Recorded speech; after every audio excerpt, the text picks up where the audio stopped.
नमः शिवाय। हर घर ज्योतिष चैनल में आप सभी का स्वागत है। आज हम वृषभ लग्न के बारे में जानकारी देंगे, वृषभ लग्न की चर्चा करेंगे। वृषभ लग्न में ये चर्चा नहीं करेंगे कि इनका मुख्यतः कैसे दिखते हैं, किस आधार पर दिखते हैं, नहीं, इनके रहस्य को उजागर करूँगा कि किस आधार पर ये सब अपने अपने जो, ऐसा नहीं वृषभ लग्न का बहुत सारे लोग होते हैं तो सब एक ही जैसे थोड़ी ना होते हैं। सबका काल, परिस्थिति और देश के अनुसार अलग अलग चारित्र होता है। वृषभ लग्न का जो आधार स्तंभ है वो 3 होते हैं। मैं उन्हीं आधार स्तंभ के आधार पर इनकी जो चारित्रिक विशेषताएं हैं, इनका भाग्योदय है, इनका जो मारक ग्रह है, कारक ग्रह है और इन्हें कौन सा रत्न धारण करना चाहिए, ये सब मैं बताऊंगी। वृषभ लग्न के 3 आधार स्तंभ हैं। एक तो कृतिका, कृतिका के 3 चरण, रोहिणी, रोहिणी के 4 चरण और मृगशिरा, मृगशिरा के 2 चरण होते। सूर्य, चंद्र और मंगल की एनर्जी को लेकर ये लग्न बनी हुई है। इस लग्न में 3 ग्रहों की एनर्जी है। एक तो सूर्य की है, दूसरा चंद्रमा की है और तीसरा मंगल का है।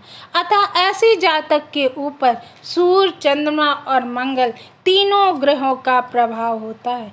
इसमें सुख के कारण या तो ये मुग्ध कर देते हैं, गुणों को के आधार पर इनमें गुण ऐसे होते हैं कि दूसरे लोग इनके ऊपर मोहित हो जाते हैं। इनका रंग अधिकतर गेहुआ होता है।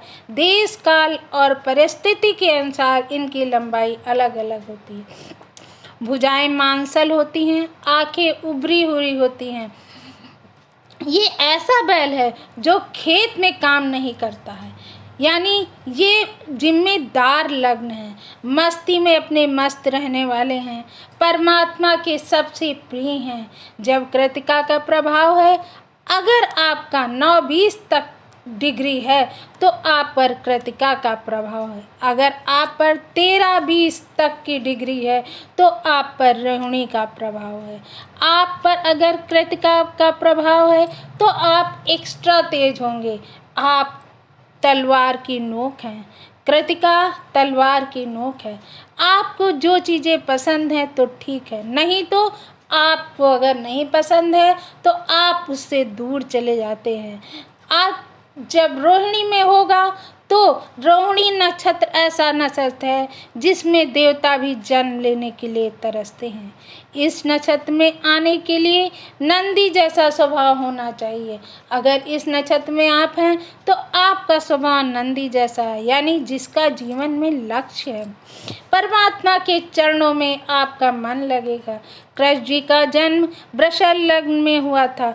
जन्म के लिए भगवान कृष्ण ने वृषभ लग्न ही चुना था। उनका जन्म रोहिणी नक्षत्र में हुआ था। अतः आपका जो स्वभाव होगा, आप बुद्धिमान होंगे और सबके बहुत अधिक प्रिय होंगे। आप व्यर्थ में लोगों को परेशान नहीं करते हैं। किसी भी शिव मंदिर में जाए तो अपनी प्रार्थना नंदी के माध्यम से शिव जी तक जाती है आपके द्वारा। इनकी चेतना बहुत तेज होती है, इनकी श्रवण शक्ति बहुत अधिक होती है। ये लगातार जीवन में परिवर्तन चाहते हैं। इनके जीवन का उद्देश्य ही परिवर्तन होता है। अगर आपका नक्षत्र मृगशिरा है तो मृगशिरा में आप थोड़ा परेशान रहेंगे। क्यों? क्योंकि ये मृग का सिर है। एक जगह पर आप नहीं रहेंगे, आप अलग अलग जगह पर जाएंगे। कृतिका में होंगे तो आपका स्वभाव अडियल, आयाम होगा। रोहिणी में आपका सामंजस्य बनाना, बेहतर तरीके से काम करना होगा। कृष्ण जी हंसते हुए रहते हैं सदा और सब कुछ सह लेते हैं। बैल संसाधन का प्रतीक है। अच्छे विचार, अच्छे संदेश, अच्छे परिवर्तन के लिए आपका जन्म होता है। मृगशिरा में जन्म है तो आप इधर उधर ज़्यादा देखेंगे। आप जल्दबाज होंगे, चतुर होंगे, लग्जरी चीज़ों का सुख के आप आकांक्षी होंगे। इन्हें भोग विलास ज़्यादा अच्छा लगता है। ये तेजस्वी होते हैं, इनका बात करने का तरीका बहुत अच्छा होता है। बंधु बांधव इनके बहुत प्रिय होते हैं। शत्रुओं से निपटने का इनका एक अलग ही तरीका होता है। जीवन साथी इनका एक्स्ट्रा तेज होता है। ये गौरांग वर्ण के होते हैं और जीवन साथी के अनुसार ही चलते हैं। सर्वाधिक महत्वपूर्ण होता है इनका जीवन। ये बहुत ही अलग तरीके से अपना जीवन जीते हैं। ये एक जगह पर नहीं रहते हैं। ये अपने खाने पीने का संसाधन अलग अलग जगहों से ढूंढते रहते हैं। अब जो हमारा वृषभ लग्न है उसका तत्व क्या है? पृथ्वी तत्व है। स्वभाव क्या है? स्थिर है। जाति वैश्य है। दिशा दक्षिण दिशा में वास करती है ये राशि। इनका शुभ रंग सफ़ेद है, हरा है, नीला है। इनका अशुभ रंग लाल और पीला है। राजयोग कारक ग्रह इनके शुक्र, बुध और शनि हैं। समग्रह इनके सूर्य हैं। मारक ग्रह इनका मंगल है और गुरु है। इनका जो शुभ रत्न है वो हीरा, पन्ना और नीलम होता। अशुभ रत्न मूंगा और पुखराज होता।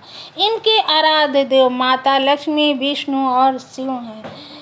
अगर आप वृषभ लग्न के कृतिका नक्षत्र में जन्म हुआ है तो आप माता लक्ष्मी की आराधना अवश्य करें। अगर आपका लग्न रोहिणी नक्षत्र में है तो आप शिव जी की आराधना करें, और अगर आपका नक्षत्र मृगशिरा है तो आप विष्णु जी की आराधना करें। ऐसा करने से आपके जीवन के कष्ट दूर होने लगेंगे। आपका शुभ दिन शुक्रवार, शनिवार और बुध है। जिस व्यक्ति की वृषभ लग्न हो उसे लक्ष्मी जी की आराधना तो अवश्य ही करनी चाहिए। आपकी अगर शुक्र और शनि की कुंडली में युति है तो उत्तम फल देती है। शुक्र और बुध की युति है तो भी उत्तम फल देती है। आप मनमौजी होंगे, शौकीन होंगे, घूमना फिरना आपको अति पसंद होगा। इसके साथ ही और जानकारी के लिए मेरे अगले वीडियो का इंतज़ार कीजिए। ओम नमः शिवाय। मेरे चैनल को लाइक और सब्सक्राइब करना ना भूलिए।